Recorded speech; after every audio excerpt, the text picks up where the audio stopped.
Hello everyone, स्वागत है आपका अपने चैनल लर्नरलॉजी एजुटेक पर। तो आज हम सॉल्व करने जा रहे हैं उत्तराखंड वन दरोगा का 2025 का क्वेश्चन पेपर, वो भी ऑफिशियल आंसर की के अकॉर्डिंग। तो इसमें हम सॉल्व करेंगे पार्ट ए फिजिक्स का।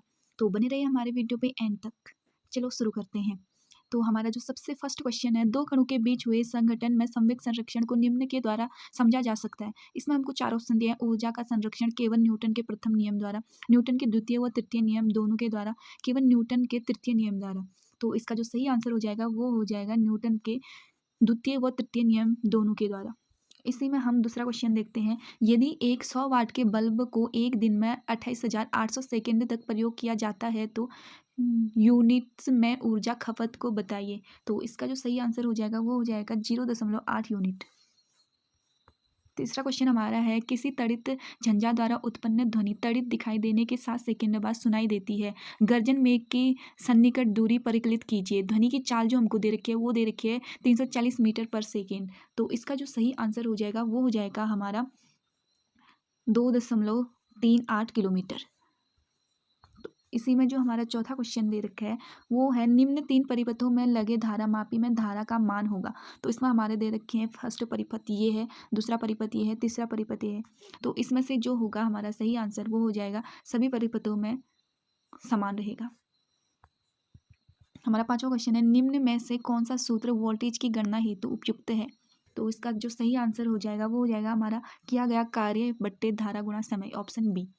इसी में हम आगे देखते हैं। आगे हमारा छठा क्वेश्चन जो है वो है, वायु में सफेद प्रकाश के विभिन्न रंगों के प्रकाश के संचरण के बारे में निम्न में से कौन सा कथन सत्य है। तो इसका जो हमारा सही आंसर हो जाएगा वो हो जाएगा सफेद प्रकाश के सभी रंग समान गति से संचरण करते हैं। हमारा सातवां क्वेश्चन है, एक साइकिल सवार ब्रेक लगाने पर फिसलता हुआ 10 मीटर दूरी जाकर रुकता है। इस प्रक्रिया अवधि में सड़क द्वारा साइकिल पर लगाया गया बल 200 न्यूटन है जो उसकी गति के विपरीत है। साइकिल द्वारा सड़क पर कितना कार्य किया गया है। तो इसका जो हमारा सही आंसर हो जाएगा वो हो जाएगा 0। आठवां क्वेश्चन देखते हैं। आठवां क्वेश्चन है हमारा, कोई बच्चा किसी जादुई दर्पण के सामने खड़ा है। वह यह देखता है कि उसके प्रतिबिंब में उसका सिर बड़ा, उसके शरीर का मध्य भाग साइज में समान तथा पैर छोटे दिखते हैं।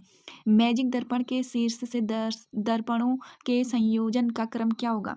तो इसमें से जो हमारा सही आंसर हो जाएगा वो हो जाएगा ऑप्शन सी, सबसे पहले अवतल, फिर समतल और उसके बाद उत्तल। इसी में हमारा अगला क्वेश्चन है 9वां। इसमें हम देखते हैं, ध्वनि की प्रबलता अथवा मृदुता इसके किस प्रचाल में निश्चित की जाती है। तो इसका हमारा सही जो आंसर होगा वो होगा आयाम में, एम्पलीट्यूड में। इसी में आगे 10वां क्वेश्चन देखते हैं, न्यूटन के तृतीय नियम के लिए निम्न में से क्या सत्य है।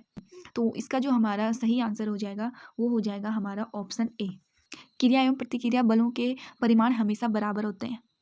इसी में हम 11वां क्वेश्चन देखते हैं, 400 वाट अनुमत का कोई विद्युत रेफ्रिजरेटर 8 घंटे प्रतिदिन चलाया जाता है।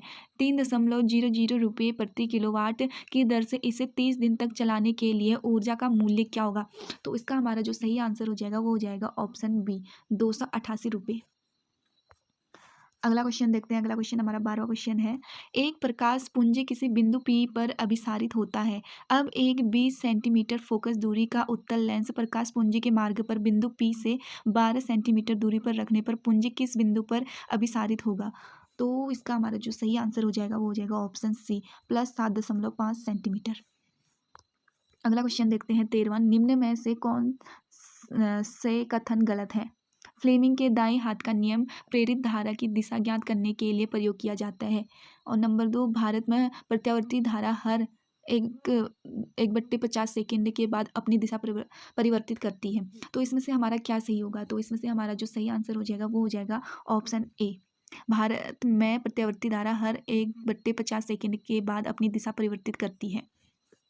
आगे देखते हैं 14वां क्वेश्चन, एक कण 10 सेंटीमीटर त्रिज्या के अर्धवृत्त के अनुदिश बिंदु ए से बी तक 1.0 सेकेंड में जाता है। कण का औसत वेग कितना होगा। तो इसका हमारा जो सही आंसर हो जाएगा वो हो जाएगा ऑप्शन बी, 0.2 मीटर पर सेकेंड। इसी में हम अब आगे देखते हैं 15वां क्वेश्चन।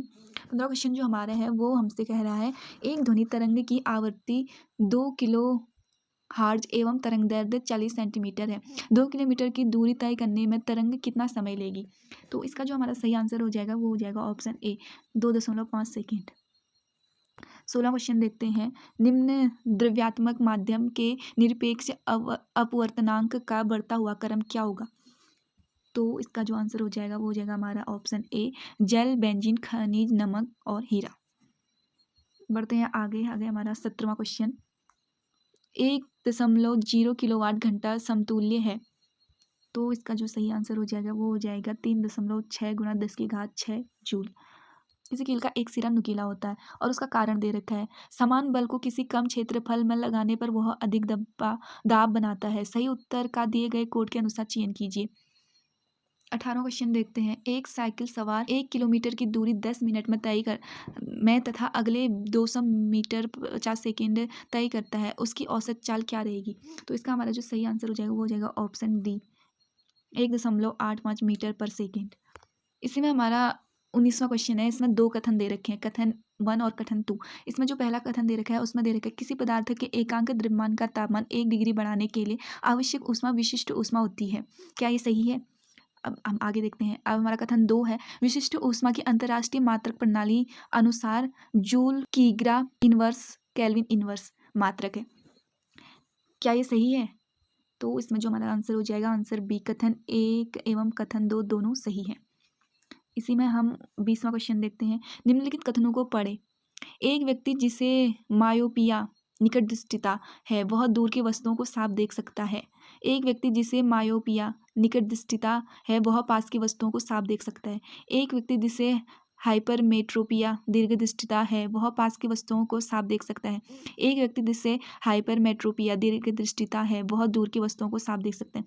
तो इसमें से क्या हमारा सही होगा? तो इसमें से हमारा जो सही आंसर होगा वो होगा ऑप्शन सी, 2 और 4 सही है।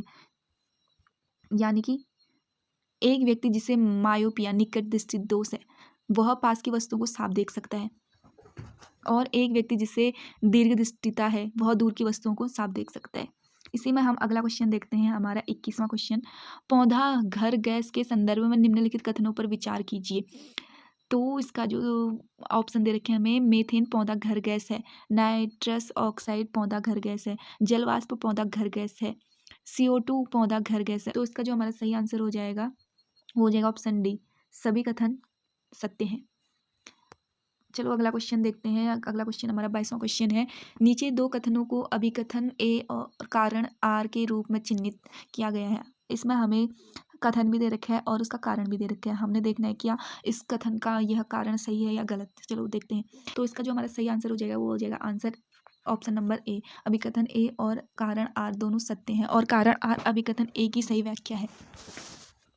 तो चलो आगे देखते हैं अगला क्वेश्चन। अगला क्वेश्चन हमारा 23वां क्वेश्चन है। सूची 1 को सूची 2 से सुमेलित कीजिए और सही विकल्प का चयन कीजिए।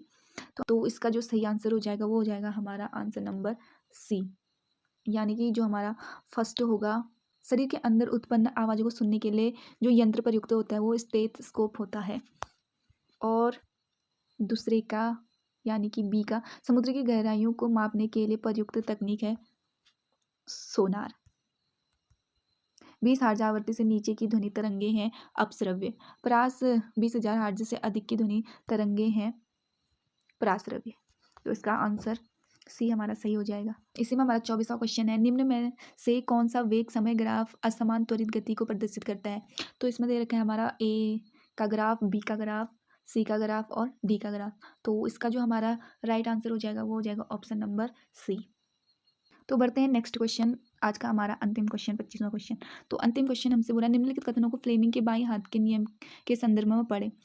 तो इसका हमें दे रखा है तर्जनी धारा की दिशा को इंगित करती है, मध्यमा धारा की दिशा को इंगित करती है, अंगूठा गति की दिशा को इंगित करेगा, अंगूठा चालक पर लगने वाले बल को इंगित करेगा।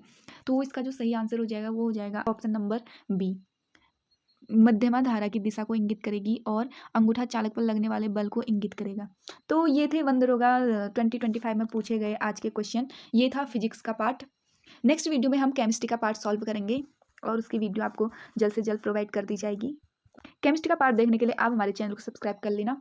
और ये है उत्तराखंड वन दरोगा 2025 का पेपर, जिसे हमने ऑफिशियल आंसर की के अकॉर्डिंग सॉल्व कर लिया है।